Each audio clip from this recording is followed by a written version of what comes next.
Hello, আসসালামু আলাইকুম। বলো তো এটা কি? এটা হচ্ছে তালের রস। তাল জাল দিয়েছিলাম, গাছের তাল। আমার ফার্ম হাউসে হয় এই তালটা। অনেক মজার তাল, অত তেতো তেতো না, বেশ মিষ্টি তাল। তো এই সিজন আসলে পরে তো তালের অভাব হয় না, প্রচুর তাল ধরে। কিন্তু দুর্ভাগ্যের বিষয়, আমার যে কেয়ারটেকার সে কেয়ারলেস।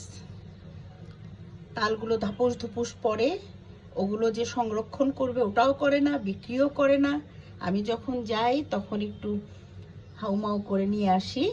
তো সেদিন তাল নিয়ে আসছিলাম, সেটা বুয়াকে দিয়ে একটুখানি দেখিয়ে দিলাম যে এইভাবে এভাবে নাও। ওইভাবে ও নিয়েছে, যেহেতু আমার হাত দিয়ে আমি এখন আর পারি না নিতে, আমার হাতে প্রচণ্ড ব্যথা হয়।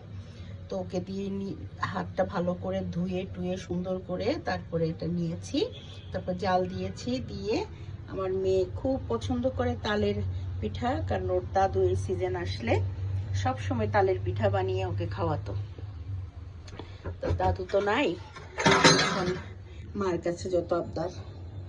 দুই ছেলে অনেক দূরে থাকে আমার বাসার থেকে।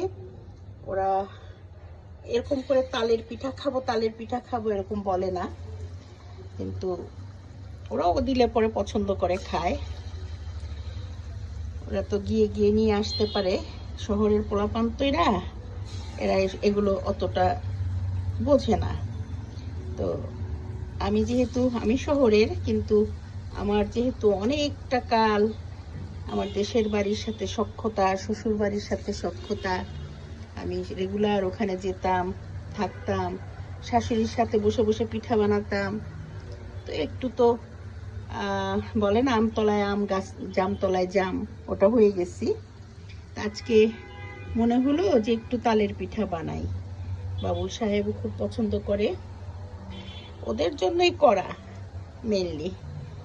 এই রস দিয়ে তালের পিঠা বানাচ্ছি, দেখো কি সুন্দর হয়েছে, খেতেও খুব সুস্বাদু। তাল তো একটা মেডিসিনের মতো জিনিস, এটা এমনি রস করেও খাওয়া যায়, পিঠা বানিয়ে খাওয়া যায়, দুধের সাথে খাওয়া যায়। তারপরে আমরা মাঝে মাঝে এটা ওই যে হালুয়ার মতো বানাই, একটু নারকেল টারকেল দিয়ে, রুটি দিয়েও খেতে খুব মজা। হ্যাঁ, তালের অনেক গুণ। তারপরে তালের বিচি রেখে দিলে যে গাছটা হয়, তালের শ্বাস হয়, ওই শ্বাসটা খেতে আরো মজা। আর তাল যখন কচি থাকে, আষাঢ়ি বলে, ওটা তো আমি মানে গাজীপুরে গেলেই আমাকে ওটা এনে দিতে হবে, একদিনে 4-5টা খেয়ে ফেলি। হ্যাঁ, তো এই আর কি। আজকে আমি তালের পিঠা বানাচ্ছি। তালের পিঠা না, এটাকে সম্ভবত বলে তালের বড়া। আম্মা তালের বড়াই বলতো, জানি না তোমরা কি বলো, তোমরা হয়তো তালের পিঠা বলো। এই যে দেখো কি সুন্দর, আর এই যে দেখো এটা হলো রস, তালটাকে জাল দেওয়ার পরে এরকম হয়েছে। তো এই আর কি, আজকের বিকালটা আমার গেল তালের পিঠার সাথে, তালের বড়ার সাথে। এই যে মেখেছি, একটু কালিজিরা দিয়েছি আর একটু তিলের দানা দিয়েছি, একটু ফ্লেভার হওয়ার জন্য, যাতে একদম না লাগে। তো তোমরাও বানাবে, খাবে।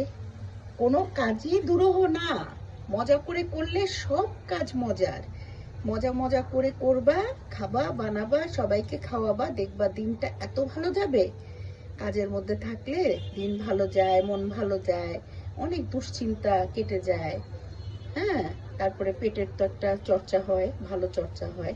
যদিও বলবা যেটা অস্বাস্থ্যকর, তেলে ভাজা, কিন্তু পিঠাটা তেলে ভেজেই খেতে হয়। মাঝে মাঝে একটু এরকম খাওয়া যায়, টিস্যু দিয়ে ভালো করে চেপে, সুন্দর করে চেপে নিলে তেমন একটা ক্ষতি হবে না। তো ঠিক আছে, ভালো থাকো, খোদা হাফেজ, আবার দেখা হবে, আল্লাহ হাফেজ।